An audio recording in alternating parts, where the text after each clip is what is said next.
ഇന്ന് നമ്മൾ കേൾക്കുന്ന വാർത്തകൾ ഡ്രോൺ ആക്രമണം, മിസൈൽ അലർട്ട്, ഗൾഫ് രാജ്യങ്ങളിലെ സുരക്ഷാ മുന്നറിയിപ്പ്, ദുബായ്, സൗദി അറേബ്യ, കുവൈത്ത്, എന്തുകൊണ്ട് ഈ രാജ്യങ്ങൾ ഈ സംഘർഷത്തിൻ്റെ ചർച്ചയിൽ വരുന്നു. ഈ കഥയുടെ തുടക്കം 1979-ലാണ്. ചാപ്റ്റർ 1 1979 ഇറാൻ വിപ്ലവം.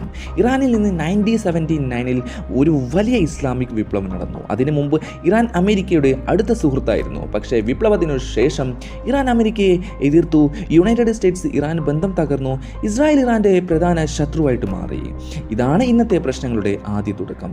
Chapter 2 Iran vs Israel.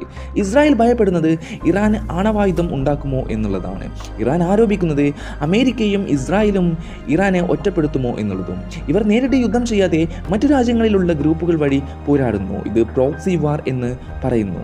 Chapter 3 Saudi അറേബ്യയുടെ പങ്ക്.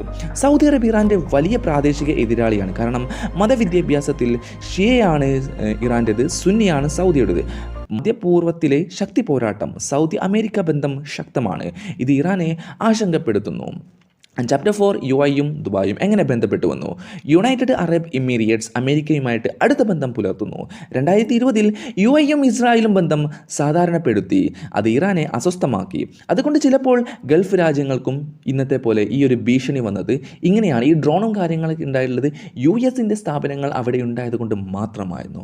ചാപ്റ്റർ 5 യുദ്ധത്തിൻ്റെ പുതിയ കാലം. ഇന്നത്തെ യുദ്ധം മാറി. പഴയ പോലെ സൈന്യം നേരിട്ട് പോരാടുന്നതല്ല. ഇപ്പോൾ ചെറിയ ഡ്രോണുകളും ദൂരെയുള്ള മിസൈലുകളും സൈബർ ആക്രമണം ഇവയാണ് പ്രധാന ആയുധങ്ങൾ. ഇത് ഗൾഫ് നഗരങ്ങളിൽ ജാഗ്രതയിൽ നിലനിർത്തുന്നു. കൺക്ലൂഷൻ: ഇന്നത്തെ ഡ്രോൺ മിസൈൽ ഭീഷണികളുടെ തുടക്കം ഒരു ദിവസത്തിൽ നിന്നല്ല. 1979 ഇറാൻ വിപ്ലവം മുതൽ ഇറാൻ അമേരിക്ക ഇസ്രായേൽ വൈര്യം ഉള്ള അവിടെ മുതലാണ്. സൗദി ഇറാൻ മത്സരം അവിടെയും മുതലാണ്.